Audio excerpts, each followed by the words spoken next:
இல்லையம்பலம் புழியர்கோன் வெப்புழித்த புகழியர்கோன் கழல் போற்றி ஆழிமிசை கல்மிதப்பில் அணைந்த பிரானடி போற்றி வாழி திருநாவலூர் வன்தொண்டர் பதம் போற்றி ஊழிமழி திருவாத ஊரர் திருத்தாள் போற்றி தில்லைவாழ் அந்தணரே முதலாக சீர்படைத்த தொல்லையதாம் திருத்தொண்டத் தொகையடியார் பதம் போற்றி ஒள்ளையவர் புராண கதை உலகறிய விரித்துரைத்த செல்வமழி குன்றத்தூர் சேக்கிழாரடி போற்றி ஈராண்டில் சிவஞானம் பெற்றுயர்ந்த மெய்கண்டார் இணைத்தாள் போற்றி நாராண்ட பல்லடியார்க்கு அருள் புரிந்த அருள்நந்தி நற்றாள் போற்றி நீராண்ட கடந்தை நகர் மறைஞான சம்பந்தர் நிழல்தாள் போற்றி சீராண்ட தில்லை நகர் உமாபதியார் செம்பதுமத் திருத்தாள் போற்றி போற்றி தெளிவு குருவின் திருமேனி காண்டல் தெளிவு குருவின் திருநாமம் செப்பல் தெளிவு குருவின் திருவார்த்தை கேட்டல் தெளிவு குருவுரு சிந்தித்தல் தானே கல்லாலின் புடையமர்ந்து நான்மறை ஆரங்கம் முதல் கற்ற கேள்வி வல்லார்கள் நால்வருக்கும் வாக்கிறந்த பூரணமாய் மறைக்கு அப்பாலாய் எல்லாமாய் அல்லதுமாய் இருந்ததனை இருந்தபடி இருந்து காட்டி சொல்லாமல் சொன்னவரை நினையாமல் நினைந்து பவத்தொடக்கை வெல்வாம் கைலாய பரம்பரையில் சிவ ஞான போத நெறிகாட்டும் வண்ணை பயில் வாய்மை மெய்கண்டான் சந்ததிக்கு ஓர் மெய்ஞான பானுவாகி குயிலாரும் பொழில் திரு ஆவடு துறை வாழ் குரு நமச்சிவாய தேவன் சயிலாதி மரபுடையோன் திருமரபு நீடூழி தழைகமாதும் ஆடகமதுரை அரசே போற்றி கூடல் இலங்கு குருமணி போற்றி அருட்குருநாதர் மலரடிகள் போற்றி போற்றி ஞானாசிரிய பெருமக்கள் திருவடிகள் போற்றி போற்றி. திருச்சிற்றம்பலம்.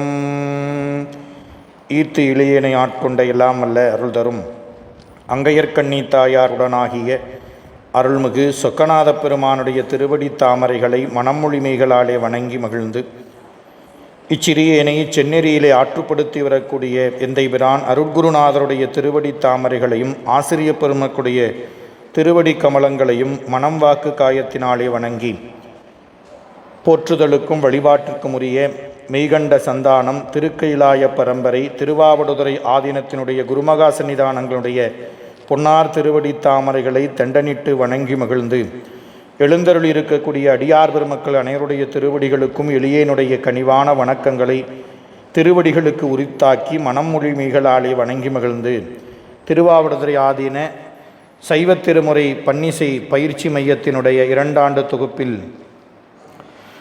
நம்முடைய திருமுறை பதிகங்களுக்கு விரிவுரை என்ற அளவிலே அமையப்பெற்றிருக்கக்கூடிய இந்த அமர்வில் பிப்ரவரி மாத பாடத்திட்டத்தை இந்த வகுப்பிலே சிந்திக்க முற்படுகின்றோம். கடந்த வகுப்பில் 2 பதிகங்களை நாம் சிந்தித்திருந்தோம். தொடர்ந்து பிப்ரவரி மாத பாடத்திட்டத்தில் திருக்கள்ளில் என்று சொல்லக்கூடிய அருமையான திருத்தலத்தினுடைய திருப்பதிகத்தை சிந்திக்க இருக்கின்றோம். தலத்திற்கு திருக்கள்ளில் என்று திருத்தலத்தினுடைய பெயர். தொண்டை நாடு என்று சொல்லக்கூடிய பகுதியில் அமையப்பெற்ற பாடல் பெற்ற தலங்களில் ஒன்று இந்த தலம். திருவள்ளூர் மாவட்டத்தில் பெரியபாளையம் அருகில் அமையப்பெற்றிருக்கக்கூடிய தலம் இந்த திருக்கள்ளில். இத்தலம் திருக்கண்டலம் என்று வழங்கப்பெறுகின்றது. சிவானந்தீஸ்வரர் திருக்கோயில் என்றும் வழங்கப்பெறுகின்றது. இறைவியினுடைய பெயர் ஆனந்தவள்ளி. ஏன் இந்த தலத்துக்கு திருக்கள்ளில் என்று பெயர் வந்ததுன்னா, கள்ளி மலர்களால் இந்த தலத்து இறைவரை பிருகுமுனிவர் வழிபட்டார். அதனால் இத்தலம் திருக்கள்ளில் திருக்கள்ளீஸ்வர பெருமான் என்று பெருமானுக்கு பெயர் உண்டு.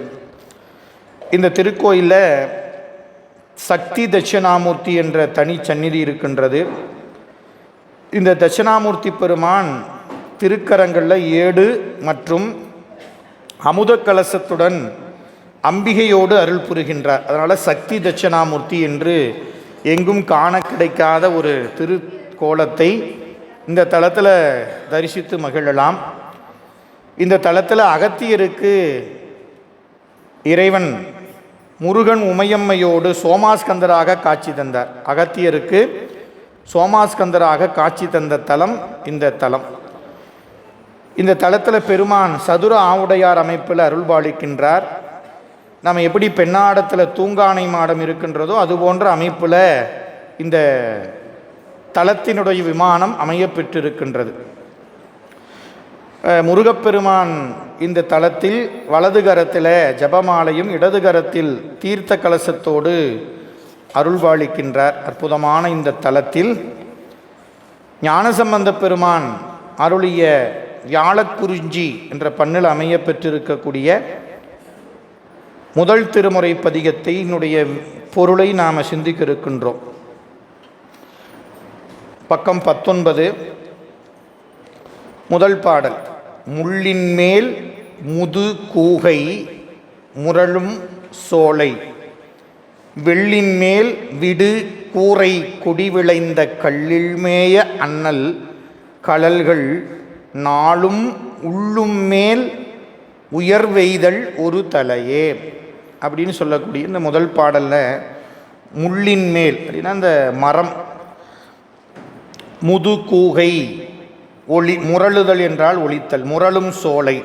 இப்போ அந்த மரத்தின் மேல் கூகை ஆந்தை போன்ற அந்த பறவைகள் வந்து இனங்கள் எல்லாம் ஒலிக்கக்கூடிய சோலை, வெள்ளின் மேல் விடு கூரை கொடி விளைந்த,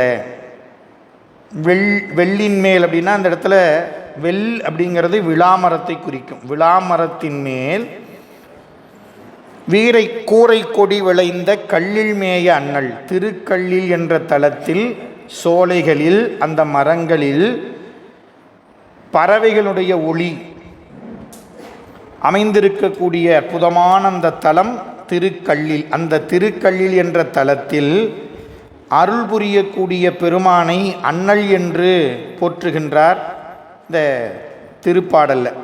அண்ணல் கழல்கள் நாளும் உள்ளும் மேல், உள்ளுதல் தியானித்தல், அதாவது நினைத்தல். இப்போ சிவபெருமானுடைய திருவடிகளை கழல்களை நினைத்தால் உயர்வெய்தல் ஒரு தலையே. ஒரு தலையே அப்படின்னா துணிவுன்னு அர்த்தம், பொருள். அப்போ நம்முடைய வாழ்வில் உயர்வெய்துதல், நம்முடைய ஆன்மா உயர்வெய்துதல் எப்போ அப்படின்னா பெருமானுடைய கழல்களை நாளும் நினைக்கும் பொழுது நாம் உய்வு எய்தலாம் என்பது துணிவு, உறுதி அப்படின்னு சொல்கிறார். இந்த பாடல் நமக்கு என்ன சொல்லுது? முள்ளுடைய மரங்களின் மேலிருந்து முதிய கூகைகள் ஒலிக்கும் சோலைகள் சூழ்ந்திருக்கக்கூடியதும், விழாமரங்களின் மேல் படர்ந்த கூரை கொடிகள் விளைந்து தோன்றுவதுமாகிய திருக்கல்லில் என்னும் இத்தலத்தில் எழுந்தருளிய சிவபிரான் திருவடிகளை நாள்தோறும் நினைவோமானால் உயர்வெய்துதல் உறுதியாகும். அப்போ இறைவன் திருவடிகளை தியானிக்க வேண்டும். தியானித்தல்னா நினைத்தல். அப்போ நினைத்தால் நமக்கு உயர்வு என்பது கிடைக்கும் அப்படிங்கிறது இந்த பாடலில் நமக்கு சொல்கிறார். சிவபெருமான் திருவடிகளை நாளும் நினைத்தல் வேண்டும். நீ நாளும் நன்னெஞ்சே அப்படின்னு ஞானசம்பந்தர் ஒரு பாடலை சொல்கிறார். நீ நாளும் நன்னெஞ்சே நினை கண்டாய். அப்போ நாள்தோறும் நினைக்க வேண்டும், நாள்தோறும் நினைக்க வேண்டும் அப்படிங்கிறது இந்த முதல் பாடலில் நமக்கு ஞானசம்பந்த பெருமான் அருளி இருக்கக்கூடிய செய்தி. ஏன் ஒரு நாள்தோறும் நினைக்க சொல்கிறாங்க அப்படின்னா, இறைவன் திருவடிகளை நினைக்க நினைக்கத்தான் நம்முடைய அறியாமை என்னாகும்? வலிமை கெட்டு நிற்கும் கொஞ்சம் கொஞ்சமாக. இப்போ இறைவன் திருவடிகளை நினைக்காமல் விட்டோம்னா நம்ம அறியாமை என்ன பண்ணுறோம்? வலிமையாக இருக்கும், நம்ம அறிவை மயக்கி கொண்டே இருக்கும். அதனால தான் நாள்தோறும் நாள்தோறும் என்று நம்முடைய பெருமக்கள் திருமுறைகளில் வலியுறுத்தி இருக்கிறார்கள். நாளும் நினை, நாளும் பாடு, நாளும் வழிபடு அப்படின்னா நாள்தோறும் எப்பொழுதும் அது தவறாமல் வழிபாடு செய்ய வேண்டும். இறைவனை என்ன பண்ணணும்? நினைக்க வேண்டும். அதான் முதல் பாடல் நமக்கு சொல்கிற செய்தி. இரண்டாவது பாடல், ஆடலான் பாடலான் அரவங்கள் பூண்டான் ஓடலால் கலன் இல்லான் உரை பதியாள் காடலால் கருதாத கள்ளில் மேயான் பாடேலாம் பெரியோர்கள் பரசுவாரே. சிவபெருமான் யார் அப்படின்னு கேட்டால் ஆடலான் பாடலான் அப்படின்னு ரெண்டு சொல்கிறார். அப்போ ஆடலில் பாடல் ரெண்டுலேயும் வல்லவனாகியவன் சிவபெருமான். ஆடுறதுலேயும் மட்டும் இல்லை, பாடுவதிலும் சிவபெருமான் வல்லவன். ஆடலான் பாடலான், ஆடுவதிலும் பாடுவதிலும் வல்லான், ஆடல் பாடல் உடையான். அரவங்கள் பூண்டான். அரவம்னா பாம்பு. இந்த பாம்புகளை அரவம்னு சொல்லல, அரவங்கள். இப்போ சிவபெருமான் பாம்பு அணியில பாம்புகள் அரவங்களை அணிந்திருக்கின்றான். பல அரவங்களை அணிந்திருக்கக்கூடியவன். ஓடலால் கலன் இல்லான். ஓடு அப்படின்னார். ஓடுனா இந்த இடத்துல தலை ஓடு. தலை ஓடு அன்றி வேறு ஒரு கலன், கலன்னா பாத்திரம், வேறு ஒன்று இல்லாதவன். உரை பதியால் காடலால் கருதாத. சுடுகாட்டை தவிர வேறு ஓர் இடம் இல்லை அவனுக்கு. சிவபெருமானுக்கு சுடுகாடு என்ற அந்த இடத்தை தவிர வேறு இடத்தை கொள்ளாதவன் ஆகிய சிவபெருமான். ஓடலால் கலனில்லான், உரை பதியால் காடலால் கருதாத கள்ளில் மேயான் பாடுயலாம் பெரியோர்கள் பரசுவாரே. திருக்கள்ளில் என்ற தலத்தில் மேயான்னா எழுந்தருளி இருப்பவன் அர்த்தம். ஒவ்வொரு மேயான் அப்படின்னா எழுந்தருளி இருப்பவன். இனிமேல் எல்லா பாட்டிலும் இதை சொல்லுவார், மேயான் மேயான். மேயான்னா விரும்பி எழுந்தருளி இருப்பவன். பாடலாம், பாடு அப்படின்னா அந்த இடத்துல பெருமை, இறைவனுடைய பெருமையை பெரியோர்கள் பரசுவாரே. இறைவனுடைய பெருமைகளை பெரியோர்கள் அவன் புகழை திருக்கள்ளில் தலத்தை அடைந்து பெரியோர்கள் அவனுடைய புகழை பரவும்படி காடை தவிர வேறு இடத்தை கருதாத சிவபெருமான் அவனை புகழ்ந்து ஏத்த திருக்கள்ளில் தலத்தில் விரும்பி எழுந்தருளி இருக்கின்றான். அதான் இந்த பாடலில் சொல்கிற செய்தி. இப்போ ஆடல் பாடல் உடையவன் திருக்கள்ளில் என்ற தலத்தில் உரைகின்றான். அந்த திருக்கள்ளில் தலத்தில் எழுந்தருளி இருக்கும் பெருமானுடைய பெருமைகளை பெரியோர்கள் பேசுகிறார்கள். அதே இரண்டாவது பாடலில் நமக்கு அருளி செய்கிறார். எண்ணார் மும்மதில் எய்த இமயா முக்கண் பன்னார் நான்மறை பாடும் பரமயோகி கண்ணார் நீரணி மார்பன் கள்ளில் மேயான் பெண் ஆனாம் பெருமான் எம் பிஞகனே. மூணாவது பாடல சொல்றார், எண்ணார் மும்மதில் எய்த. எண்ணார் அப்படிங்கிறது யாருன்னா பகைவர்னு அர்த்தம். மூன்று அசுரர்கள், மூன்று அசுரர்களுடைய மதில், இந்த கோட்டையை எய்தவன். இமயாமுக்கன், இப்போ பகைவர்களாகிய அசுரர்களின் மூன்று கோட்டைகளையும் அழித்தவன். இமயாமுக்கன் அப்படின்னார். இறைவனுக்கு இருக்கிறது மூணு கண் நமக்கு தெரியும். அந்த மூணு கண்ணும் எப்படி இருக்குமா? இமையாது இருக்குமா. இந்த பாடலில் ஞானசம்பந்தர் சொல்றார், இமையாது உயிராது இருந்தாய் போற்றின்னு அப்பர் சாமி பாடுறார் திருத்தாண்டகத்தில்.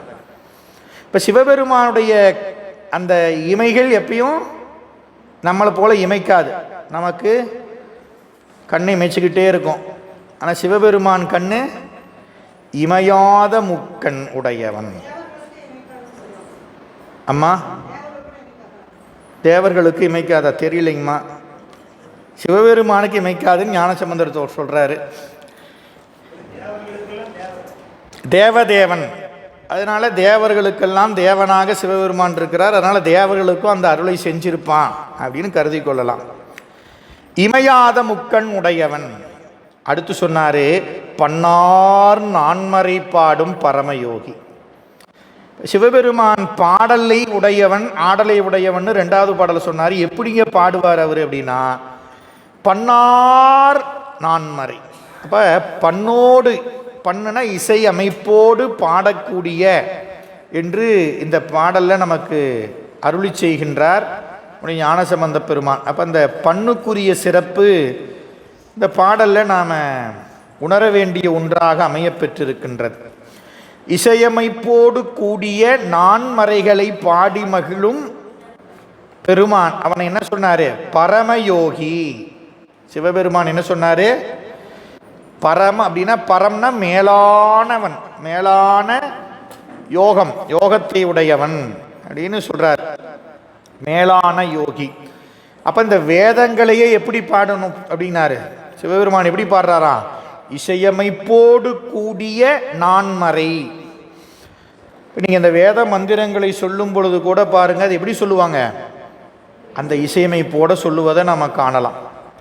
இப்போ சிவபெருமானுக்கு அந்த இசையோடு பாடுவதில் அவனுக்கு இசையோடு பாடக்கூடிய மறை உடையவன், அவன் பரமயோகியாக இருப்பவன்.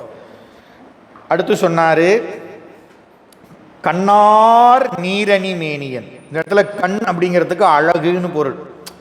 அப்படியே திருநீர் எப்படி பூசியிருப்பானா? அழகாக பூசியிருப்பான். அது அப்படின்னா என்ன அர்த்தம் அப்படின்னா, கவினை தருவது நீருன்னு ஞானசம்பந்தர் பாடுவார். கவின்னா அழகு.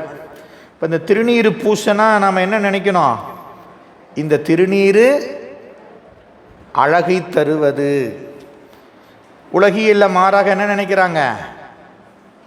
திருநீர் பூசனா நம்மளுடைய பர்சனாலிட்டி, நம்முடைய என்ன சொல்கிறது, நம்முடைய இது என்ன ஆயிடுச்சு, குறைஞ்சி போயிடுதுன்னு நினைக்கிறாங்க. அதனால் திருநீர் பூசுறது சாமி சாமி சின்னதாக வைங்க, எப்படி வைங்க, சின்னதாக வைங்க போதும் அப்படிங்கிறாங்க. கோயிலில் வாங்கி திருநீர் பூசுகிறப்ப உங்களில் நீங்களாம் அடியார்கள், நிறைய நீர் பூசுபவர்கள். உலகியல்ல மக்கள் எப்படி இருக்கிறாங்க? இப்படி வாங்கி கோயிலில் வாங்கி அப்படி சும்மா பட்டும் படாமல் தெரிஞ்சும் தெரியாமல் வச்சுட்டு எப்படி சொல்கிறாரு? சிவபெருமான் பூசியிருக்கிறாராம். ஞானசம்பந்தர் சொல்கிறார், எப்படி பூசியிருக்கிறாரு? கண்ணார் நீரணி, கண்களை கவரும் திருநீர் அணிந்த மார்புடையவன். இந்த திருநீர் எங்கே பூசியிருக்கிறாரு? மார்பில். கண்ணார் நீரணி மார்பன். அந்த நீர் பார்க்குறப்பெல்லாம் கண்களை கவருகிறது. காடுடைய சுடலை பொடி பூசி என் உள்ளம் கவர் கல்வன்னார். எப்படிங்க அவர் உங்களை கவர்ந்தாரு? அவர் பூசியிருந்த நீர் பாருங்க. அந்த நீரை பார்த்த உடனே, இப்போ நாம் ஒரு பொருள் மேலே ஒரு ரேப்பரை பார்த்தோன்னே என்ன ஆகும்? அதுக்குள்ளே என்ன இருக்கோ தெரியாது. ஆனால் அந்த பேக்கிங் இருக்கும். அப்படி பார்த்தோன்னே எப்படி இருக்கும்? குழந்தைங்கெல்லாம் போன உடனே அதில் என்ன இருக்குது, அதில் நன்மையா தீமையா, அதில் அப்படின்லாம் கிடையாது. அதை பார்த்தோன்னே என்ன ஆகும்? கவரும். பார்த்த உடனே எனக்கு அந்த கடையில் என்ன வாங்குவாங்க, உடனே அதை வாங்கிடணும். அப்படியே அதான் கவருதல். இப்போ இங்கே உயிர்களை கவருவது எது? சிவபெருமான் பூசியிருக்கக்கூடிய திருநீர் என்ன பண்ணுது? கண்களை கவருகிறது. அப்படி கண்களை கவரக்கூடிய திருநீற்றை பூசக்கூடியவன், மார்பில் பூசக்கூடிய கல்லில் என்ற தலத்தில் விரும்பி எழுந்தருள் இருக்கக்கூடிய பெருமான் பெண் ஆனாம் பெருமான். அவன் யாரு? பெண் ஆண் என்று இரு பாலாளாக கருதும் உமைப்பாகன். அவனை பெண்ணுன்னு சொல்லலாம், ஆணுன்னு சொல்லலாம். எப்படிங்க அப்படின்னா, ஒரு பாகத்தில் உமையவளை கொண்டிருப்பவன், உமையொரு பாகனாக இருக்கக்கூடிய பெருமான் இந்த தலத்தில் எழுந்தருளி இருக்கின்றான். இந்த கல்லில் மேயான் அப்படிங்கிறத கடைசீட்டில் கொண்டு நம்ம பொருள் செய்கிறப்போ, கல்லில் மேயான் அப்படிங்கிற அந்த ரெண்டு சொல்லையும் பாடலுடைய கடைசீட்டில் வைக்கணும். பெண்ணானாம் பெருமான் எம் பிஞகனே கல்லில் மேயான், கண்ணார் நீரணி மார்பன் கல்லில் மேயான், பன்னார் நான்மறை பாடும் பரமயோகி கல்லில் மேயான், என்னார் மும்மதில் எய்த இமயா முக்கள் பரமயோகி திருக்கல்லில் மேயான். இவ்வளவு சிறப்புடைய பெருமான் எங்க இருக்கிறான்? ஐயோ, இந்த சிவபெருமானை நானும் பார்த்து நானும் அவன் அடையணும். எங்கேயும் போய் தேடுறது, எங்கேயும் தேட வேணாம். நமக்கு எங்கே இருக்கிறான்? நம்ம ஊர்லேயே, நம்ம கோயிலையே சிவபெருமான் எழுந்தருள் இருக்கின்றான். நாம் போய் எங்கேயும் தேடணுங்கிறது இல்லை. அதான் இந்த 3வது பாடலில் சொல்கிறார். பிஞகன் அப்படின்னா தலைக்கோலம் உடையவன் அர்த்தம். சடை சிவபெருமானுக்கு சிறப்புடையதாக சொல்லப்படும். சிவபெருமானுக்கு தான் சடையன் என்று பெயர். ஏங்க சடையன்னு சொல்கிறோம்? எல்லாருக்கும் சடை எல்லாருக்குமே இருக்குது. ஆனால் சிவபெருமானை மட்டும் என்ன சொல்கிறோம்? சடையன். எல்லாரும் மனுஷன்தான் சொல்கிறோம். இவன் மனுஷையா அப்படின்னு சொல்கிறோமா இல்லையா? இப்போ எல்லாரும் மனுஷன் தானே. அது என்னங்க ஒரு ஆளை பார்த்து இவன் மனுஷையா, மனுஷன்னா இவன் தாயா அப்படின்னு ஏன் சொல்கிறோம்? அவனை மாதிரி வேற யாரும் இல்லை அப்படின்னு அர்த்தம். அப்போ சடையன் இவன் அப்படின்னா என்ன அர்த்தம்? இவனுக்கு இருக்கிற சடை மாதிரி. ஏங்க அப்படின்னா அவன் சடையில் தான் என்னென்ன இருக்குது? பிறை இருக்குது, கங்கை இருக்குது, பாம்பு இருக்குது, கொன்றை இருக்குது, எருக்கு இருக்குது, வன்னி இருக்குது, ஊமத்தை இருக்குது, இத்தனையும் இருக்குது.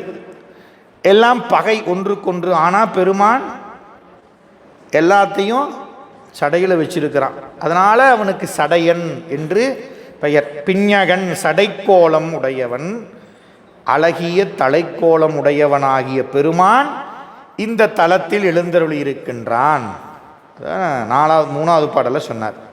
அடுத்து 4வது பாடல் சொல்றார். பிறை பெற்ற சடை அண்ணல் பெடை வண்டு ஆளும் நரை பெற்ற விரிகொன்றைத்தார் நயந்த கரை பெற்ற மிடற்றண்ணல் கல்லில் மேயான் நிறை பெற்ற அடியார்கள் நெஞ்சுளானே.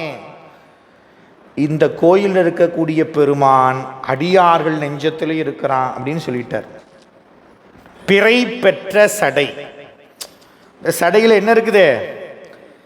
பிறை பெற்ற சடைனா பிறை சூடிய அப்படின்னு அர்த்தம். பெற்ற அப்படிங்கிற சொல்லுக்கு சூடியன் பொருள். பிறை சூடிய சடையை உடைய அண்ணல். அண்ணல் அப்படின்னா வரையறை இல்லாது உயிர்களுக்கு கொடுத்து கொண்டே இருப்பவன், தடையில்லாம கொடுத்துக்கிட்டே இருக்கக்கூடியவன் சிவபெருமான். அதனால அவனுக்கு என்னன்னு பேரு? அண்ணல். பிறை சூடிய சடையுடைய அண்ணல் பெடை வண்டு ஆளும் நரை பெற்ற விரிகொன்றை. இப்போ இந்த இடத்துல அருமையான ஒரு குறிப்பு. பெடை அப்படின்னா பெண் வண்டு, வண்டு ஆளும் அப்படின்னா பெண் வண்டு ஆண் வண்டோடு கூடி ஆளுதல் அப்படின்னா ஒலித்தல், சத்தமிடுதல். பெண் வண்டுகளோடு ஆண் வண்டுகளும் கூடி ஒலிக்கும். எங்க? பிறை சூடிய சடையில். அது என்னங்க? சடையில் போய் பிறை சூடிய சடையில் பெண் வண்டுகளோடு ஆண் வண்டுகள் முரளுகின்றன. ஏன் சொன்னாரு? நரை பெற்ற விரிகொன்றைத்தார். நரைனா தேன், பெற்றனா நிறைந்த. முதல் வரியில் இருக்கிற பெற்றங்கிறதுக்கு பொருள் சூடிய, 2வது வரியில் இருக்கிற பெற்றங்கிறதுக்கு நிறைந்த. தேன் நிறைந்த விரிந்த கொன்றை மாலைகள் அணிந்திருக்கின்றான். தேன் நிறைந்திருப்பதனால வண்டுகள் முரளுகின்றன. பெண் வண்டு ஆண் வண்டுகளோடு பிறை சூடிய சடையில் ஒலிக்கக்கூடிய அண்ணல் இந்த கொன்றை மலரை நயந்தவன். நயத்தல்னா விரும்புதல். கொன்றை மாலையை விரும்பி அணிந்திருப்பவன் யாரு? கரை பெற்ற மிடற்றண்ணல். 2வது தடவை சொல்றார் அண்ணல். கரைனா விடம், கரைனா விஷம். பெற்ற அப்படின்னா பொருந்தியன்னு அர்த்தம். நீங்க இந்த பாடல்ல ஒவ்வொரு வரியிலையும் சொல்லு ஒண்ணுதான், பொருள் என்னதுங்க? கரை பெற்ற அப்படின்னா விடம் பொருந்திய. மிடருனா கண்டம். விடம் பொருந்திய கண்டம் உடைய அண்ணல் நிறைபெற்ற அடியார்கள் நெஞ்சுளான் கல்லில் மேயா. இப்பேற்பட்ட பெருமான் யாரு? பிறை சூடி இருக்கக்கூடியவன், கொன்றை மாலை அணிந்திருப்பவன், விடத்தை கண்டத்திலே அடக்கி இருக்கக்கூடிய பெருமான் நிறை பெற்ற அடியார்கள் நெஞ்சுளான். நிறை அப்படின்னா மன நிறைவு உற்ற அடியார்கள், மன நிறைவு பெற்ற அடியார்களுடைய நெஞ்சத்தில் நிறைந்து நிற்பவன் கல்லில் தலத்தில் எழுந்தருளி இருக்கின்றான். அப்ப அடியார்கள் நெஞ்சத்தில் இருக்கிறவன் தான் எங்க இருக்கிறான்? கல்லில் என்ற தலத்தில் எழுந்திருக்கான். அது எங்க மன நிறைவு அப்படின்னு சொல்றார். மன நிறைவு. நம்ம மனசு நிறையுமா அப்படின்னு ஒரு கேள்வி இருக்குது. மனசு நிறையுமா என்னைக்காவது அப்படின்னா, நிறையுமா நிறையாதா? நிறையுமா நிறையாதா? நிறையும். எப்போ நிறையும்? பெருமான இப்போ மன நிறைவு அப்படிங்கிற சொல்லுக்கு என்ன அர்த்தம் அப்படின்னா, இப்போ மனம் என்பது நிறைவே அடையாது. மனம்ங்கிறது நிறைவே அடையாது. வயிறு பசி தீர்ந்து போகும், ஆனால் அந்த பதார்த்தம் எப்படி இருக்கும்? இன்னொன்று சாப்பிட்டா கூட பரவாயில்ல, இன்னொன்று ஆனால் இடம் இருக்காது உள்ள. மனசு என்ன சொல்லும்? ஆமாம், இன்னொன்றும் சாப்பிட்டு இருந்திருக்கலாம், இன்னொன்றும். இது போல ஒவ்வொன்றும். பணம் இருக்குது போதும் நினைப்போமா? சைக்கிள் ஓட்டுவோம், சைக்கிள்லேருந்து வண்டி, வண்டியிலேருந்து காரு, காரில் போனால் பல வகை. இப்படி என்ன இருக்கும்? மனசு ஒவ்வொன்றும் என்ன இருக்கும்? போய்கிட்டே இருக்கும். நம்முடைய எல்லா நிலைகளையும் பார்க்குறப்ப மனசு என்ன இருக்கும்? எப்பயுமே நிறைவு பெறாது. இந்த மனம் நிறைவுங்கிறது எப்போ பெறும்? பெருமான் திருவருளை உணர்ந்த பொழுதுதான் மனசுங்கிறது என்னத்தை பெறும்? நிறைவை பெறும். எப்படிங்க பெருமான் திருவருளை உணர்ந்தால் நிறைவை பெறும் அப்படின்னா, உண்மையை உணர்ந்த காலத்து பொய்யை என்ன பண்ணாது? மனம் நாடாது. இப்போ நாம் இதெல்லாம் மெய்யின்னு கருதுவதனால என்ன பண்ணுறோம்? வேண்டும் வேண்டும். மாணிக்கவாசகர் சொன்னார் வேண்டேன். நாம் எதெல்லாம் வேணும்னு நினைக்கிறோமோ மாணிக்கவாசகர் என்ன சொன்னார்? வேண்டேன்னார். நான் புகழ் வேண்டும். மாணிக்கவாசகர் என்ன சொன்னார்? வேண்டேன் புகழ். செல்வம் வேண்டும் நினைப்பேன். மாணிக்கவாசகர் என்ன சொன்னார்? வேண்டேன் செல்வம், வேண்டேன் விண்ணும் மண்ணும், சிவம் வேண்டாதமையினாலும் தீண்டேன். சரி, என்ன வேணும்னு மாணிக்கவாசகர்? வேண்டும் நின் கலர்க்கு அன்பு. வேண்டும் உன்னுடைய திருவடிக்கு அன்பு ஒன்றும் எனக்கு வேணும், மற்றதெல்லாம் வேணானார். அப்போ அந்த அன்பு தான் என்ன பண்ணும்? மன நிறைவை தரும். அதான் நிறை பெற்ற அடியார்.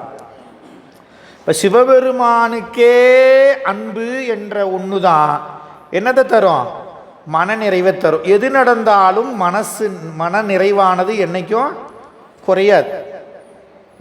என்ன நடந்தாலும் என்ன அர்த்தம்?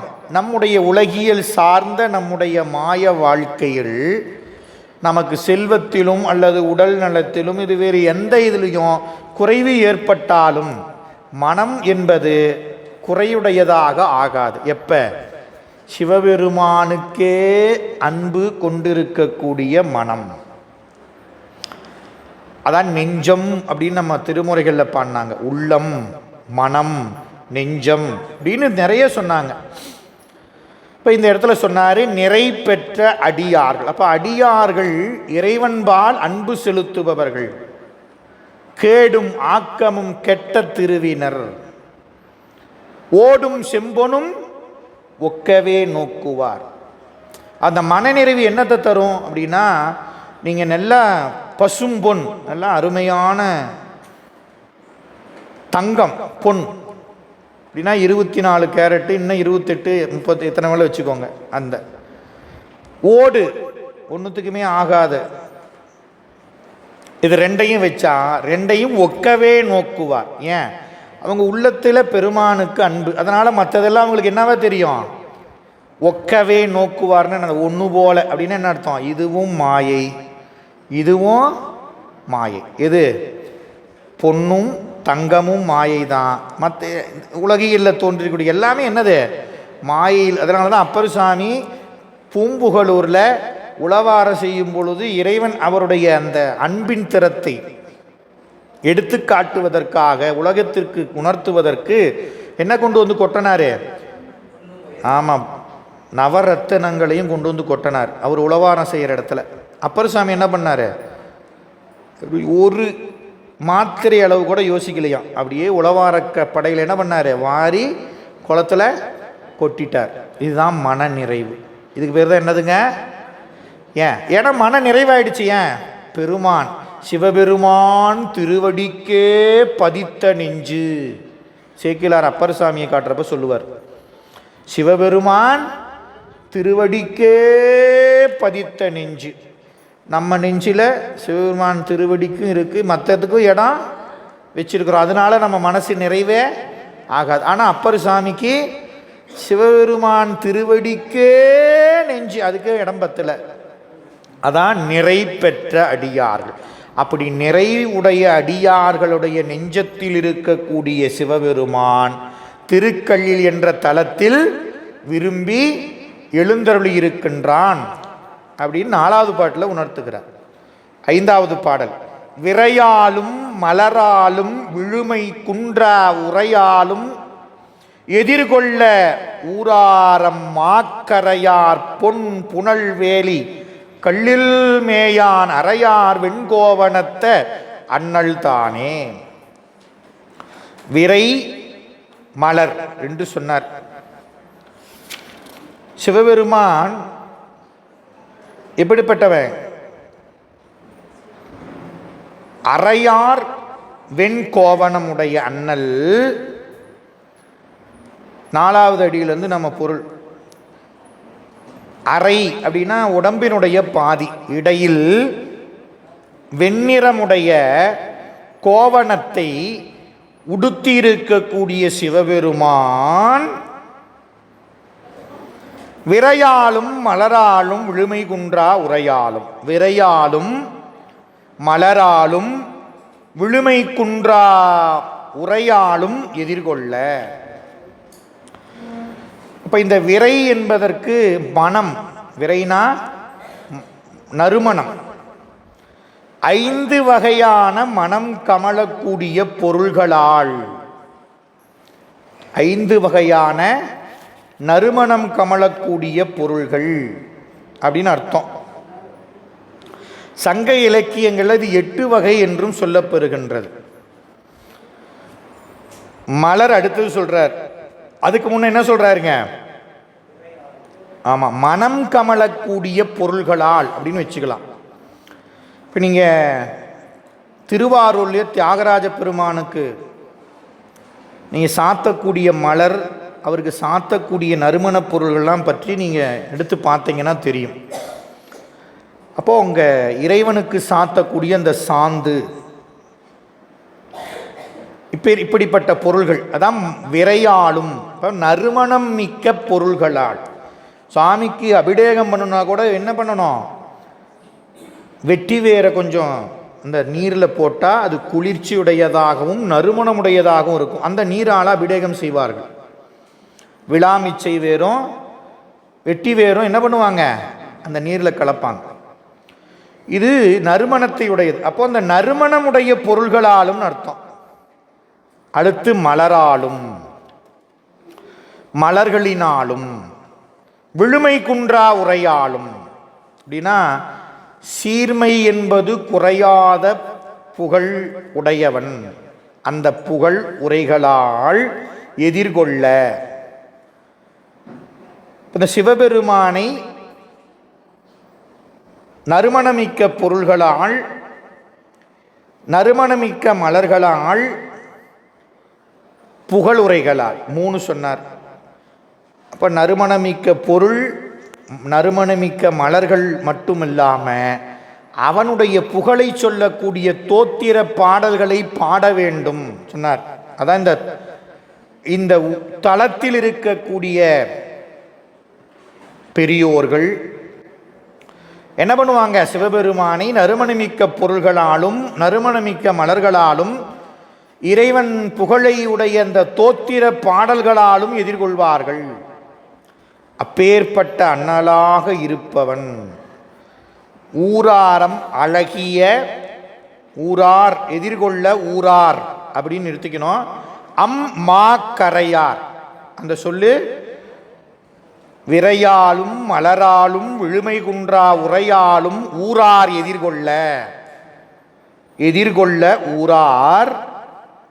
அம்மாக்கரை, அழகிய, மா பெரிய, அழகிய பெரிய கரைகளை உடைய பொன்னி நதி, பொன் புனல் வேலி, பொன்னி நதியின் கிளை ஆறு பாயக்கூடிய திருக்கல்லில் என்னும் இத்தலத்தில் எழுந்தருளியிருக்கின்றான். யாரு? அரையார் வெண்கோவணத்த சிவபெருமான். அவனை அப்ப ஒரு கோயில் இருந்தா அந்த தலத்தில் இருப்பவர்கள் என்ன செய்யணும்? நறுமணமிக்க மலர்களாலும் நறுமணமிக்க பொருள்களாலும் புகழ் உரை என்று சொல்லக்கூடிய தோத்திர பாடல்களாலும் இறைவனை எதிர்கொள்கிறார்கள். அப்படின்னா எதிர்கொள்ளுதல்னா வழிபாடு செய்கிறார்கள், இறைவனை வாழ்த்துகிறார்கள். கோயிலுக்கு போனால் என்ன பண்றோம்? இறைவனை வாழ்த்தி பாடணும், இறைவனை வாழ்த்தி பாடணும், பாடி இருக்கிறார்கள் இந்த தலத்தில். அதை தான் ஞானசம்பந்த பெருமான் உரை என்பது புகழ் உரை பாடல். அடுத்து 6வது பாடல் நலனாய பலிகொள்கை நம்பான், நல்ல வளனாய மழுவாலும் வேலும் வல்லான், கலனாய தலை ஓட்டான் கல்லில் மேயான் மலனாய தீர்த்து எய்தும் மாதவத்தோர்க்கே.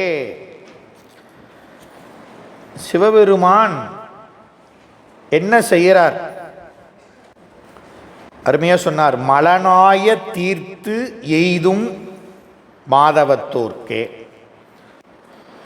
நலனாய பலி கொள்கை நம்பான். நலனாய பலி, இந்த தலை ஓட்டை வச்சுக்கிட்டு இருக்கிறார் சிவபெருமான். தலை ஓடு இல்லாம வேறு கலன் இல்லான். ஏங்க வேற ஏதாவது அவர் வச்சிருக்கலாமல்ல? எல்லா உலகங்களுக்கும் வச்சிருக்க, எல்லாம் எது வேணாலும் வச்சிருக்கலாம் சிவபெருமான். அவங்ககிட்ட இல்லாதான் சகல ஐஸ்வர்யங்களையும் தன்னகத்தே கொண்டு இருப்பவன். அதனால் சகல ஐஸ்வர்யேஸ்வரர்னு வணங்குறமா இல்லையா? எல்லாவற்றையும் உடையவன். அப்ப இந்த சிவபெருமானுக்கு வேற ஏதாவது வச்சிருக்கலாம்ல? ஆனா தலை ஓட்டத்தான் கையில வச்சிருக்கிறாரு, வேற எந்த பாத்திரமும் கிடையாது. அதுல என்னங்க அது பெரிய சிறப்புடையதாங்க, அவ்வளவு இதா. ஆஃப்டர் ஆல் ஆங்கிலத்தை சொல்றோம், போயும் கோயில் சுடுகாடு, கொல்புளித்தோல் நல்லாடை, ஓடே கலன், உண்பது ஊரிடு பிச்சை. திருவிடைமருதூர் பதிகத்தில் பார்த்தோம் போன வகுப்புல. ஓடே அவனுக்கு கலன் என்னது? சரி, இப்ப அந்த பாத்திரம் யாருக்கு அவன் வச்சிருக்கிறான்? அது யாருக்காக வச்சிருக்கிறான்? உண்பது ஊரிடு பிச்சை. அதை கொண்டு என்ன பண்றான் அப்படின்னு சொன்னோம். இங்க அருமையா சொல்றாரு ஞானசம்பந்த பெருமான், அவன் ஏற்கும் பலி. பிச்சை எடுக்கிறானே தெரியுமா? அதுக்கு எது, யாருக்காக பிச்சை எடுக்கிறான்? அவனுக்காக இல்லைங்க, நலனாய பலி அப்படின்னு அருமையா ஒரு சொல்றார். அப்படின்னா என்ன அர்த்தம்? பிச்சை இடுபவர்களுக்கு நன்மையை தரக்கூடியது அவன் எடுக்கிற பிச்சை. இப்போ நீங்கள் ஊரில் பிச்சைக்காரங்களுக்கு பிச்சை எடுக்கிறாங்க, நாம் 1 ரூபா 2 ரூபா போட்டோம்னா அது யாருக்கு நன்மையை தரும்? ஆமாம், இப்போ அவங்களுக்கு நன்மையை தரும். 10 ரூபா போட்டோம்னா பசியோடு இருக்கிற என்ன பண்ணுவார்? ஏதோ ஒரு டீ வாங்கி கொடுப்பாரு, பிஸ்கட் வாங்கி சாப்பிடுவார். அப்போ அவருக்கு அந்த பசி துன்பம் போக்கக்கூடிய நன்மையை நாம் இடுற அந்த பிச்சை அவருக்கு நன்மையை தருவதாக அமைகிறதா இல்லையா? இப்போ இங்கே சிவபெருமான் பிச்சை எடுக்கிறாருன்னா இந்த மாதிரி நம்ம கருதக்கூடாது. இப்போ நாம் இடுற பிச்சையினால சிவபெருமானுக்கு ஏதாவது நன்மை இருக்குதா? கிடையாது. யாருக்கு நன்மை? நலனாய பலி, இடுவார்க்கு நன்மையை உடைய பிச்சை. நலனாய பலி கொள்கை நம்பான். அப்படிப்பட்ட மக்களுக்கு நன்மையை உண்டாக்கக்கூடிய பலி ஏற்கக்கூடிய கொள்கையை உடையவள் சிவபெருமான். வேற யாரும் செய்ய மாட்டாங்க. சிவபெருமான் ஒருவன் தான் நன்மையை நமக்கு நன்மையை தரக்கூடிய பலி பிச்சை ஏற்பவன், நம்பான், கொள்கையை உடையவன்.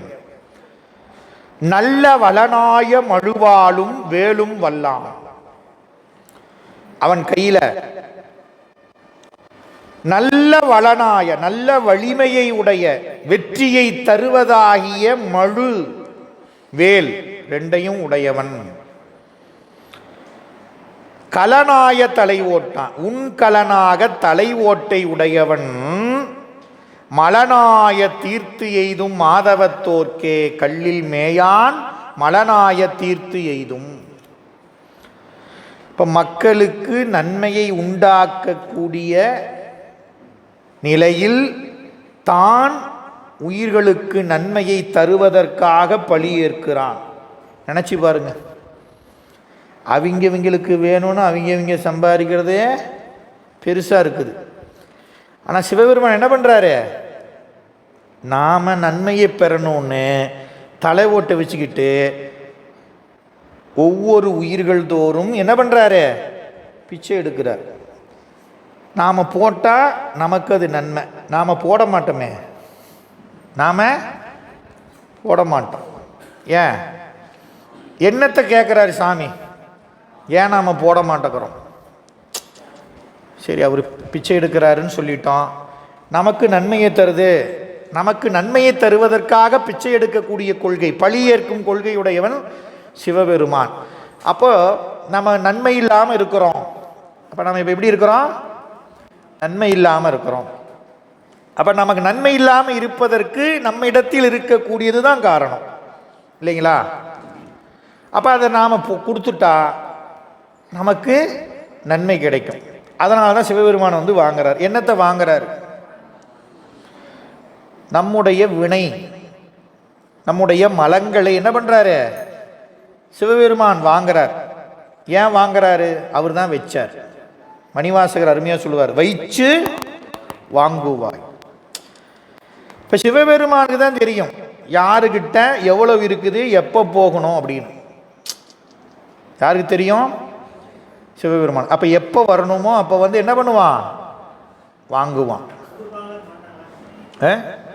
ஆமா, கொடுப்பாங்களா மாட்டாங்கன்னு முகத்தை பார்த்தாவே தெரியணும்ல. அதுபோல சிவபெருமானுக்கு தெரியும். ஏன், அவன் உள்ளதானே இருக்கிறான். அப்போ அவனுக்கு தெரியும் கொடுக்கக்கூடிய காலம் வந்துருச்சு, இவன் கொடுத்துருவான் அப்படின்னு சிவபெருமானுக்கு தெரிஞ்சப்ப என்ன பண்ணுவான், மலனாய தீர்த்து, அருமையா சொன்னார், மலனாய தீர்த்து என்ன பண்ணிடுவாரு, முழுசும் என்ன பண்ணிடுவார், வாங்கி தீர்த்துடுவார். நம்ம கிட்ட இருக்கிற முழுசையும் வாங்கி தீர்த்திடுவார். அதான் சொன்னார், மும்மலங்களை தீர்த்து யாருக்கு, மாதவத்தோர், தன்னை எய்தும் மாதவத்தோர்க்கே கல்லின் மேயான் மலனாய தீர்ப்பான். சிவபெருமானை யாரெல்லாம் எய்துகிறார்களோ அவர்களுக்கு சிவபெருமான் என்ன பண்ணுவாரு, மும்மலங்களை தீர்த்து அருள் செய்வான். தீர்த்து என்பது போக்கின்னு அர்த்தம். மலங்களை ஏன்னா அது இல்லாம போகாது. தீர்த்துங்கிற சொல்லுக்கு என்ன அர்த்தம், போக்கி. இது உபச்சார வழக்கில் தீர்த்துன்னு சொல்லுவாங்க. அப்படி தீர்த்துன்னு என்ன அர்த்தம், வலிமை உள்ளதை வலிமையே இல்லாததான் ஆக்கினா அது என்னாச்சு, இது இருந்தும் பிரயோஜனம் இல்லை அப்படின்னு அர்த்தம். அப்ப தீர்த்து அப்படின்னு என்ன அர்த்தம், அது இருந்தும் இல்லாத இருப்பதை போல வலிமையை கெடுப்பது. அப்போ ஆணவம், கண்மம், மாயை என்று சொல்லக்கூடிய மூன்று மலங்களுடைய வலிமைகளை சிவபெருமான் என்ன பண்ணுவாரு, போக்கி விடுவான். யாருக்கு, தன்னை எய்தும் மாதவத்தோர்க்கே. அப்ப யாருக்கிட்ட வந்து சிவபெருமான் மும்மலத்தை போக்கி அருள்வான், யாருடையதுன்னா மாதவத்தோர்க்கு அப்படின்ட்டார். மாதவம் உடையவர்கள். அது என்னங்க மாதவம் அப்படின்னா, தவம்னாவே நமக்கு என்னது அர்த்தம்? சரியை கிரியை யோகம்தான் நமக்கு தவம். அதனால தவம்னா நாம் வேற எதுவும் நினைக்கக்கூடாது. சிவபெருமானுக்கு தொண்டு செய்தல், முதல்ல மனம் வாக்கு காயத்தினால தொண்டு செய்வது தவம் சரியை. அதுக்கப்புறம் கிரியை, அவனுக்கு பூசை பண்ணுறது, அவனை பாடுறது, அவனை எப்பொழுதும் நினைப்பது, இதெல்லாம் தவம் நம்ம சமயத்தில். இந்த தவத்தை உடையவர்களுக்கு திருக்கல்லில் என்ற தலத்தில் எழுந்தருளியிருக்கக்கூடிய சிவபெருமான் 3 மலங்களையும் என்ன பண்ணுவான்? போக்கி அருள் செய்வான். அடுத்து சொன்னார், பொடியார் மெய் பூசினும் புறவின் நரவம் குடியா ஊர் திரியினும் கூப்பிடினும் கடியார் பூம்பொழிற்சோலை கல்லில் மேயான் அடியார் பண்பிகழ்வார்கள் ஆதர்களே. பொடியார் மெய் பூசினும், மெய்னா உடல், பொடினா திருநீர். இப்போ கடியார் பூம்பொழில் சோலை உடைய மனம், கடினா மனம், நறுமணமுடைய மலர்கள் பூத்து குலுங்குகின்ற சோலை உடைய திருக்கல் என்ற தலத்தில் எழுந்தருளிருக்கக்கூடிய சிவபெருமான் அடியார் மெய் பொடியார் பூசினும், பொடியார் அடியார் மெய் பூசினும். இப்ப அடியார்கள் திருநீற்று பொடியை, பொடியார் ஆறுதல்னா நிறைதல்னு அர்த்தம். அப்ப திருநீரை அடியார்கள் எப்படி பூசுவாங்க? உடம்புல நிறக்க பூசுவாங்க, நிறைந்திருக்கும் வண்ணம். தொகையடியார்ல முழு நீரு பூசிய, ஆமா, அந்த புராணத்தை எடுத்து பார்த்தீங்கன்னா தெரியும் எப்படி நிறக்க பூசுறது திருநீர். திருநீர் எப்படி பூசணும்? நிறக்க பூசணும். எங்க? உடம்பு முழுக்க. பொடியார் மெய் பூசினும், அடியார்கள் திருநீற்று பொடியை உடலில் பூசினும் புறவின் நரவம் குடியா ஊர் திரியினும், சோலைகள் எடுத்த தேனை உண்டு திரியினும் கூப்பிடினும், கூப்பிடுதல்னா பலவாறு பிதற்றினும் பண்பிகழ்வார்கள் ஆதர்களே. அப்போ அடியார்களுடைய மனம் திருவருளிலேயே அழுந்து இருக்கும். அதனால் அவர்களுடைய குணத்தையும் செயல்களையும் நம்மால அறிய முடியாது. அப்படி அவங்களுடைய குணத்தையும் செயலும் அறிய முடியாதவர்கள் ஆதர்கள்னார். அவர்கள்தான் இகழ்வார்கள். யார? அடியார்கள்.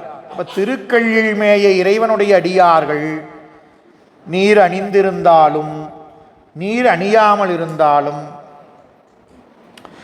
பெரிய புராணத்தில் எடுத்து பார்த்தோம்னா தெரியும் அருமையா. சாக்கிய நாயனார் ஒருத்தர் என்ன பண்ணுவாரு? கல்லை எடுத்து, சக்தி நாயனார் மூர்க்கர், இப்படி நீங்க அவர்களுடைய எதை பார்த்தோன்னு வச்சுக்கோங்க, என்னங்க இப்படி இருக்கிறாங்க. இப்ப காரைக்கால் அம்மையார் பேய் உலகம் வாங்கி வந்தாங்க. அப்போ அவங்க சொல்றாங்க, இந்த உலகியல் இருப்பவங்க என்ன நினைச்சாங்க? அவங்கள பேய் என்று இகழ்ந்தார்கள். பித்தன், பேயன் இப்படிலாம் சொல்லுவாங்க. இது நம்ம பெரிய புராணம் படித்தா தெரியும். ஏன் நம்முடைய சிவபெருமானே வந்தார். நம்பி ஆரூர் சொன்னார், பித்தன் பித்தனுமாக பின்னை பேயனுமாக நீ எத்தனை செய்யும். அப்போ உலகியல்ல என்ன பண்ணுவாங்க? இவனுக்கு வேற வேலையே இல்லையா, இவனுக்கு வேற வேலையே இல்லையா, பைத்தியக்காரையா அப்படின்னு என்ன பண்ணுவாங்க? சொல்லுவாங்க. அவங்களாம் ஆதர்கள். ஏன்? அறியாதவர்கள். இப்ப அடியவர்கள் உள்ளத்தில் சிவபெருமான் இருக்கிறாரு. அவர்களுக்கு அந்த சிவபெருமான் மேல இருக்கிற அன்பு மனநிறைவுடையது. அதனால் அவர்கள் எந்நிலையில் நின்றாலும் எக்கோலம் கொண்டாலும் மன்னிய சீர் சங்கரன் தாள் மறவாமை தலை நிற்பார். இதான் அடியார்களுடைய நிலை. அப்படி இருக்கிற அடியார்கள் இவங்க திருநீர் பூசினாரா கண்ணப்பர், ருத்ராட்சம் போட்டாரா, சிவபூஜை பண்ணாரா, அப்படி பண்ணாரா, இப்படி பண்ணாரா நம்ம கேட்டோம்னா நம்ம அறியாமையில் இருக்கிறோன்னு அர்த்தம். அப்படின்னா என்ன அர்த்தம்? அவர் உள்ளத்தில் இருக்கக்கூடிய அன்பு நமக்கு தெரியாது. ஆக அவங்க எந்த நிலையில் நின்றாலும் சரி, என்ன கோலம் கொண்டிருந்தாலும் சரி, உள்ளத்தில் சிவபெருமான் திருவடிகளை மறவாது இருப்பவர்கள்.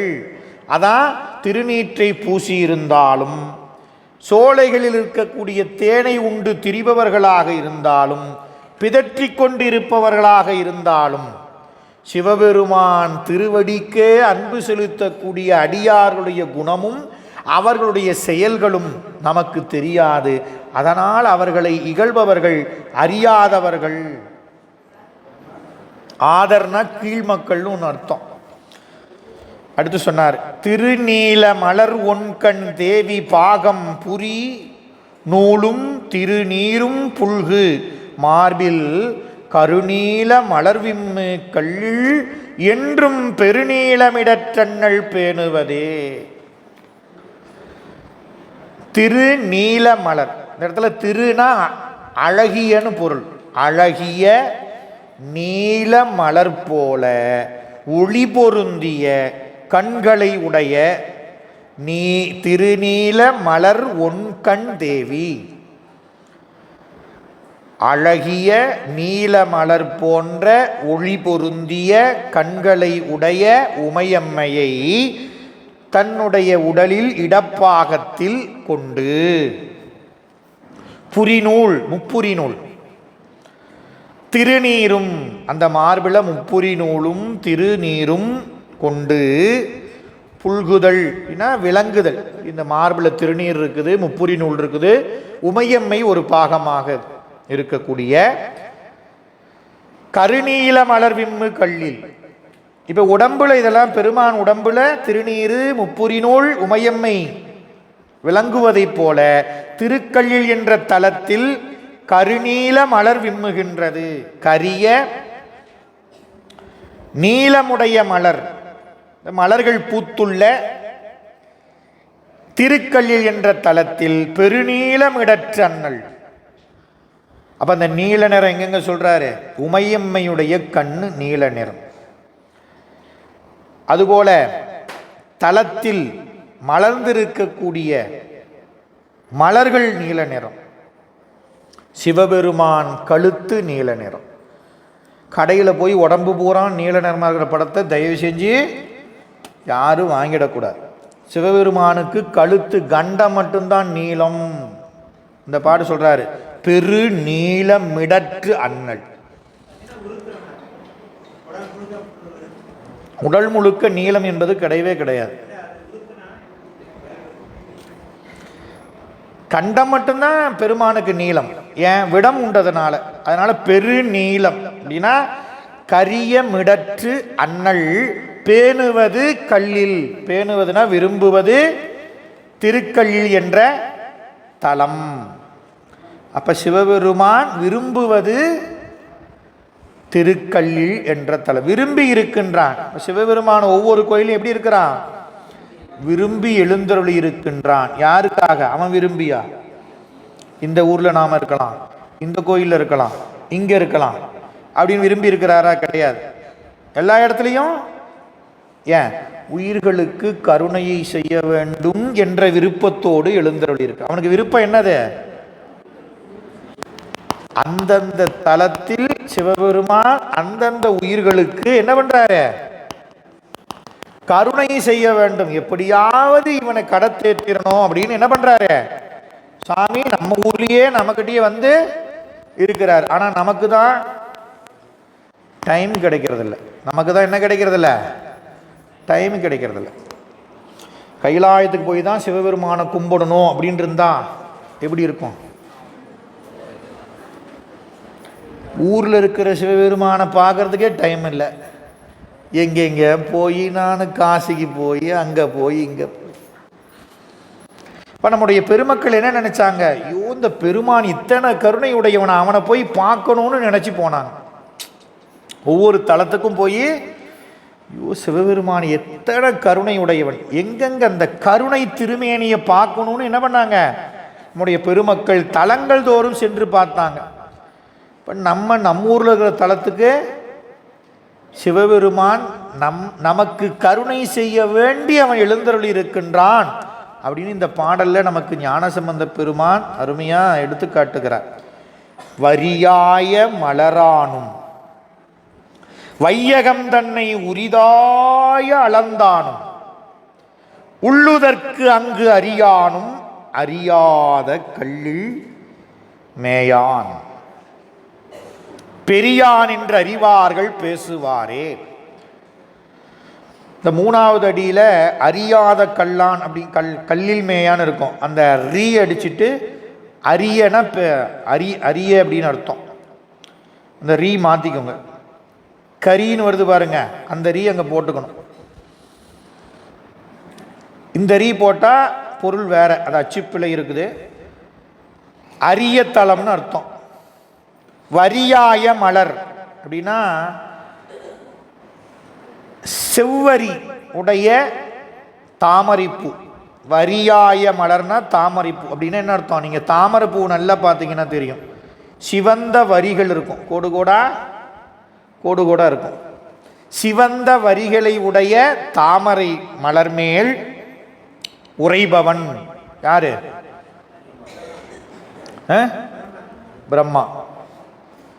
வையம் தன்னை உரிதாய அளந்தான், உலகத்தை தனக்கு உரித்தாக்க அளந்தவன் யாரு? எங்க அளந்தாரு? 3 அடி கேட்டு மாபலி சக்கரவர்த்திகிட்ட அளந்தவன். அப்ப வரியாய மலரான்னா நான்முகன்.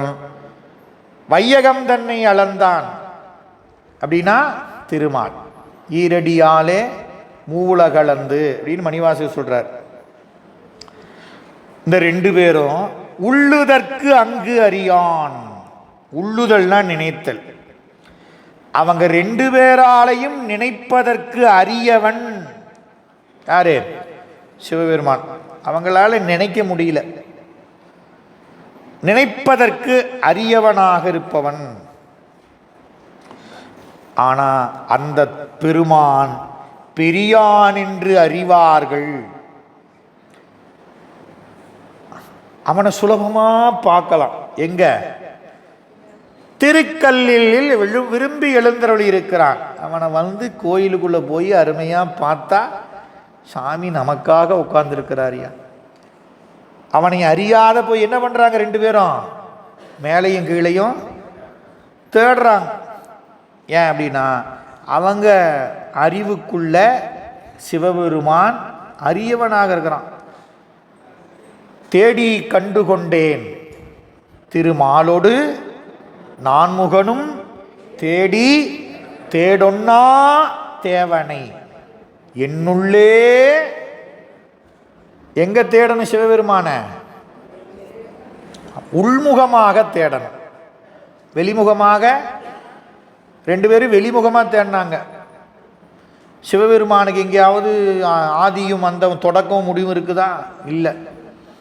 அவன் வியாபக பொருள், எல்லா இடத்துலையும் இருக்கிறவன். அவங்ககிட்ட எங்கே போய் ஆதி அந்தம் இருக்குது?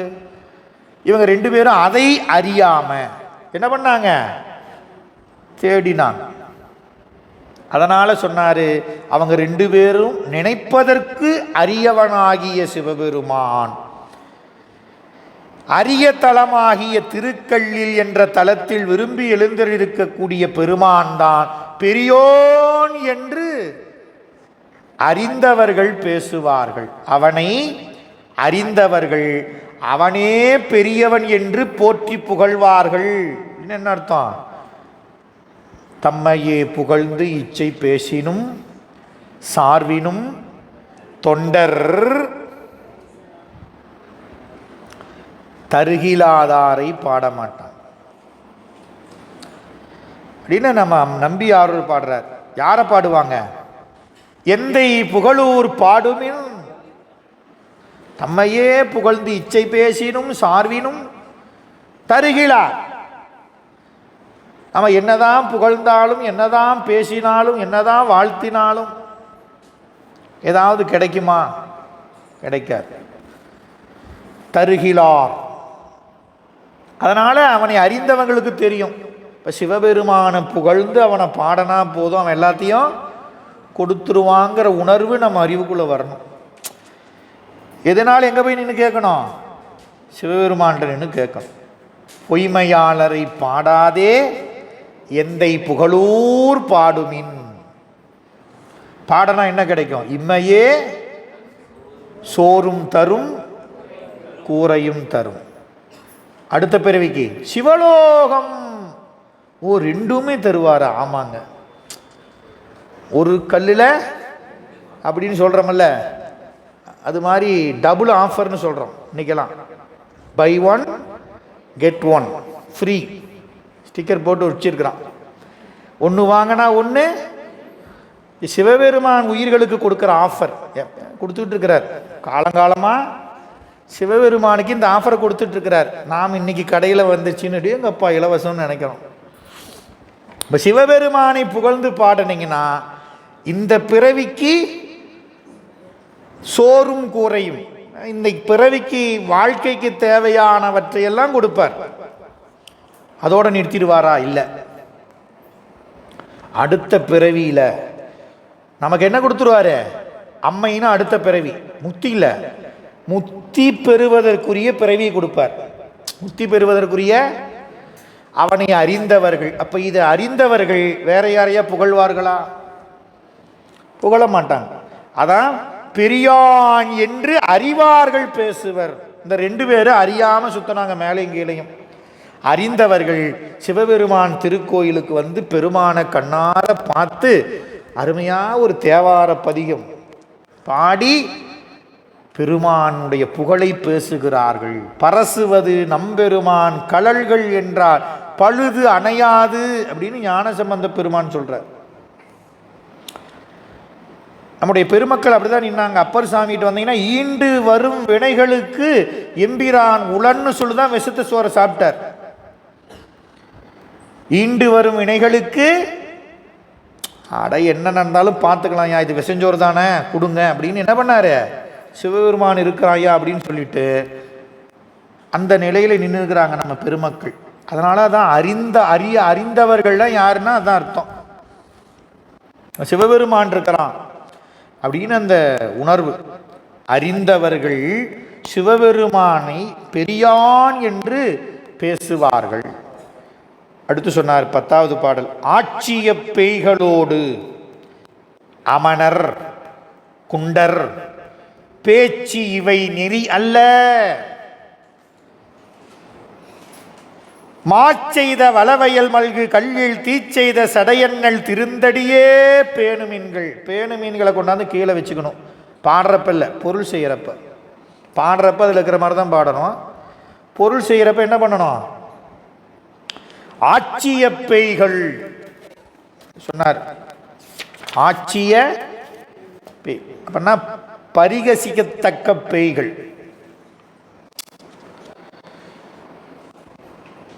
அப்படின்னா அந்த அமணரும் குண்டரும் யாரு? பேயை பார்த்தா நம்ம என்ன பண்ணுவோம்? அது மாதிரி ரெண்டு பேரும். யார் ரெண்டு பேரும்? அமணர் குண்டர் பேய்கள் போன்றவர்கள். அவங்க பேச்ச உண்மை என்று கொள்ளாதீர்கள். நெறியல்ல பேச்சு. அவர்கள் சொல்ற உரையெல்லாம் உண்மையல்ல. அப்ப உண்மையான நெறிகளை மக்களுக்கு உணர்த்தாதது அவர்கள் உரைகள். ஏன் அப்படி சொன்னாரு அப்படின்னா, அவங்க நெறி ஒருபோதும் மக்களுக்கு உண்மையை உணர்த்தாது. அதனால அவங்க உரைகளை கொள்ள வேண்டாம். உண்மையை உணர்த்தாத பேச்சை எத்தனை காலம் கேட்டாலும் பயன் கிடையாது, இல்லைங்களா? ஒரு கத்தி இருக்குது, அரிவாமனை இருக்குது, ஷார்ப் இல்லை. அதில் எவ்வளோ நேரம் உட்கார்ந்தாலும் காய் எட்டினாலும் என்ன ஆகாது? பிரயோஜனமே கிடையாது, வேஸ்ட் இல்லையா? அதுபோல் பயன் தராதது. அதுபோல உண்மை நெறியை உணர்த்தாத பேச்செல்லாம் பேச்சல்ல. அதான் இந்த பாடல் நமக்கு சொல்லுது. உண்மை உணர்த்தாத பேச்செல்லாம். ஆமாம், நாம் எதை வேணாலும் படிக்கலாமாங்க, எதை வேணாலும் கேட்கலாமாங்க அப்படின்னா ஞானசம்பந்தர் சொல்றாரு, உண்மை நெறியை மக்களுக்கு உணர்த்தாத உரையெல்லாம் உரைகள் அல்ல. உண்மை நெறினா எது? உண்மை பொருளாகிய சிவபெருமானை சென்று அடைவதற்கு வழிகளை, சாதனங்களை நமக்கு கொடுக்கக்கூடிய நெறி எதுவோ அந்த நெறிக்கு தான் என்ன நெறின்னு பேரு? உண்மை நெறி. அப்ப உண்மையை உணர்த்தாத நெறி. ஆமா, அதனால அந்த நெறியை சொல்லக்கூடிய பேச்செல்லாம் பேச்சல்ல சொல்லிட்டார். அப்ப என்ன சாமி செய்யறது? மாச்செய்த வளவயல் மல்கு கல்லில் தீச்செய்த சடையன்கள் திருந்தடியே பேணுமென்கள். இப்ப சிவபெருமான் திருவடியே நினைங்க, பேணுமென்கள் அப்படின்னா என்ன அர்த்தம்? உள்ளத்துல வைத்து பேண வேண்டும். பேணுதல் என்ன பண்றது? அப்படியே பாதுகாத்தல், பேணி வளர்த்தல், பொக்கிஷமா வச்சிருக்கணும்னார். புறச்சமயங்களுடைய பேச்சு நெறி அல்லவற்றை நெறியாக சொல்லும், நெறி இல்லாதவற்றை நெறியாக சொல்லும். மணிவாசகர் சொல்றார், பாடுறாரா இல்லையா? நெறி இல்லாதையெல்லாம் நெறின்னு சொல்லிட்டு தெரிஞ்ச சாமி. அப்ப புறச்சமயங்கள் உண்மை நெறிய சொல்ல மாட்டாங்க. அப்ப உண்மை நெறி வேணும்னா என்ன பண்ணணும்? சிவபெருமான் திருவடியை சிந்தியுங்கள். சிவபெருமான் திருவடி உண்மை நெறியை உணர்த்தும். இறைவன் திருவடி என்பது திருவருள். அந்த திருவருள் ஒரு நாளைக்கு நமக்கு முன்னால வந்து மானுட சட்டை தாங்கி குருநாதனாக வந்து இருந்து நமக்கு உண்மை நெறியை நிச்சயம் உணர்த்தும். அத்தா உனை வேண்டிக் கொள்வேன் தவ நெறியே, தலைவா உனை வேண்டிக் கொள்வேன். நம்பி ஆரூரரை இறைவன் தடுத்து ஆட்கொண்டு அருள் செய்தான். உடனே நம்பி ஆரூரர் திருத்துறையூருக்கு போனார். போய் என்ன கேட்டாரு? மலையார் அருவித்திரள் மாமணி உந்தி அப்படின்னு தொடங்கி பதிகம்பாடி ஒவ்வொரு பாட்டிலும் என்ன கேட்டாரு? உன்னை வேண்டிக் கொள்வேன் தவநெறியே. நான் பலாயிரம் தடவை கோயிலுக்கு போறேன், என்னைக்கும் தவநெறி கேட்டது கிடையாது. என்னென்னத்தையோ கேட்டிருக்கிறேன், ஆனா கேட்க வேண்டியதை கேட்கவே இல்லை. அதை மணிவாசகர் சொன்னார், பலகாலும் என்ன பண்ணினேன்? பாலுக்கு இறைத்தேன் பரம்பரனை பணியார்.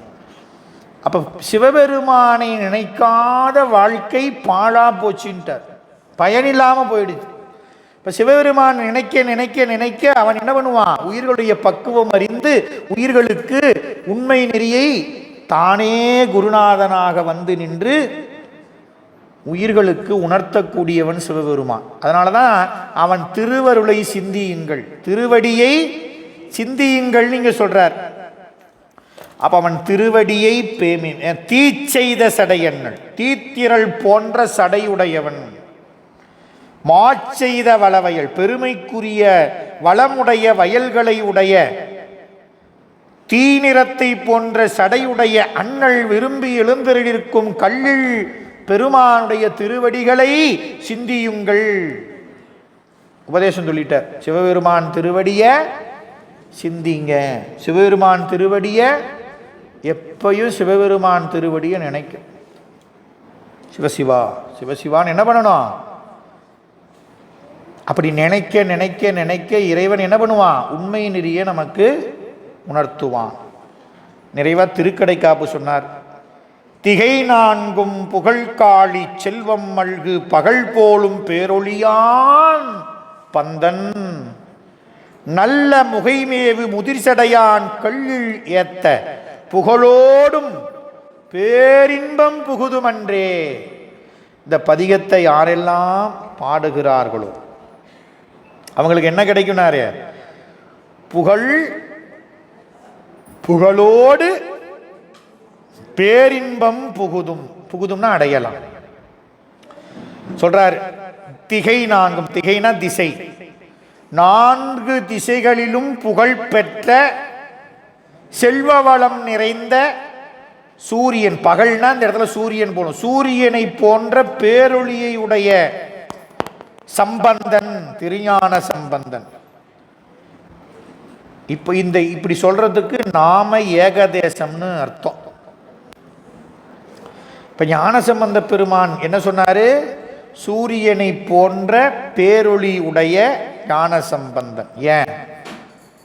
செல்வ வளம் நிறைந்த திசை நான்கிலும் புகழ்பெற்ற சீர்காழியில் வாழ மல்கு. அப்பேற்பட்ட திருஞான சம்பந்தர் நல்ல முகைமேவு முதிர்சடையான். முகை நறுமணம் மிக்க, நறுமணம் கவளக்கூடிய, மலரும் தருவாயில் உள்ள அந்த பூவுக்கு முகைன்னு அர்த்தம். முதிர் சடையான், அவனுடைய சடை எப்பேற்பட்ட சடைங்க? முதிர்ந்த சடை உடையவன். அப்ப நாள் திசை மக்களாலும் புகழ் பெறும் சீர்காழிப்பதியில் செல்வ வளம் நிறைந்த சூரியனை போன்ற பேரொளியனாகிய திருஞான சம்பந்தன் நறுமணம் கமலும் மலர் அரும்புகள் நிறைந்த முதிர்ந்த சடைமுடியுடையவனாகிய சிவபெருமான் எழுந்தருளிருக்கும் திருக்கல்லில் தலத்தை போற்றி பாடிய இத்திருப்பதிகத்தை பாடி நீங்கள் வழிபட்டால், வழிபாடு செய்யறப்ப எப்படி செய்யணும்? பாடி வழிபாடு செய்தால் புகழோடு பேரின்பம் அடையலாம். புகழோடு, ஆமா, புகழோடு பேரின்பம் என்ற முத்தியையும் அடையலாம் என்று இந்த திருக்கடைக்காப்புல திருஞான சம்பந்த பெருமான் நமக்கு அருளி இருக்கிறார். இந்த திருக்கல்லில் தலத்து பெருமான நாமளும் என்ன பண்ணலாம்? ஞானசம்பந்தர் பதிகத்தை பாடி வழிபட்டு புகழும் இன்பமும் அடையலாம் என்று இப்பதிக சிந்தனையை இந்த அளவில் நிறைவு செய்து அடுத்த பதிகத்துக்கு செல்வோம்.